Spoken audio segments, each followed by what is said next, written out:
दूसरी हदीस तिरमिज़ी में मौजूद है, सुनन इब्न माजा में भी, अल-मुस्तदरक लिल-हाकिम में भी इमाम हाकिम और इमाम ज़हबी ने तस्हीह की है, मिशकात में 1440 है कि नबी सल्लल्लाहु अलैहि वसल्लम जब ईद उल फित्र के लिए घर से निकलते तो कुछ ना कुछ खाकर जाया करते और ईद उल अज़हा के दिन वापसी पर आकर खाया करते।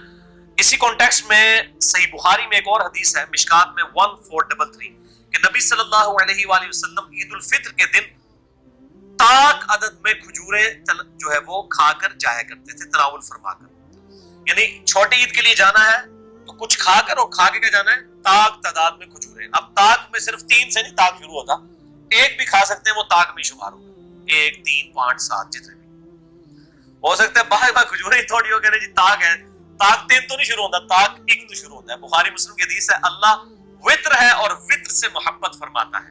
यानी अल्लाह ताक है, वित्र अरबी में कहते हैं ताक को, ऑड इंग्लिश में हम कहते हैं। अल्लाह खुद भी ताक है ना, एक है, तो वित्र से मोहब्बत फरमाता है।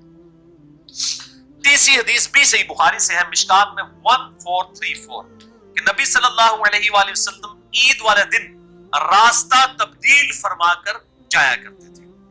इसी कॉन्टेक्स्ट में एक और हदीस है, तिरमिज़ी में, सुनन इब्न माजा में, अल-मुस्तदरक लिल-हाकिम में, इमाम हाकिम और इमाम ज़हबी दोनों ने तस्हीह की है इसकी, मिशकात में 1447 है कि नबी सल्लल्लाहु अलैहि वसल्लम जब नमाज ईद के लिए तशरीफ ले जाते ईदगाह की तरफ तो जिस रास्ते से जाया करते वापसी पर उस रास्ते से वापस नहीं आते थे, किसी दूसरे रास्ते से वापस आया करते थे। अच्छा, बाद लोग कहते हैं जी हमारे घर से रास्ता ही एक जाता है।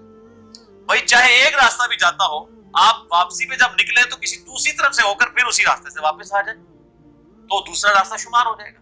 आप देखें अगर क्रिटिकली तो हर घर को 2 रास्ते ही जा रहे होते हैं ना, किसी न किसी फॉर्म के अंदर। आगे जाके ज़ाहिर है कि दरवाजे का गेट तो एक ही होगा ना, लेकिन बाहर निकलने के बाद तो 2 रास्ते खुद से अपनी अकल से बनाए जा सकते हैं, सुन्नत पूरी की जा सकती है।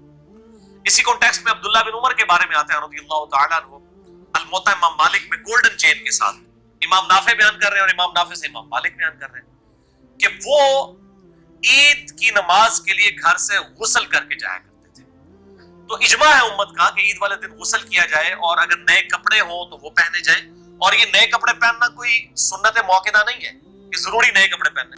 और कई लोग तो ऐसे हैं जिन्होंने साल में पढ़नी नमाज ईद की होती है, पूरा कलफ ला के जनाब मसीदी बड़े होते हैं। सब तो पहले उन्होंने फजर उस दिन की नहीं पढ़ी हुई होती, लेकिन नहा धो के खुशबू लगा के एक सुन्नत नमाज, वाजिब भी नहीं सुन्नत मौक़िदा है ईद की नमाज, वो पढ़ने के लिए बड़े बन ठन के आए होते हैं नए कपड़े पहन के। तो सिर्फ सुन्नतों पे अमल न करें, फराइज के ऊपर भी जोर होना चाहिए।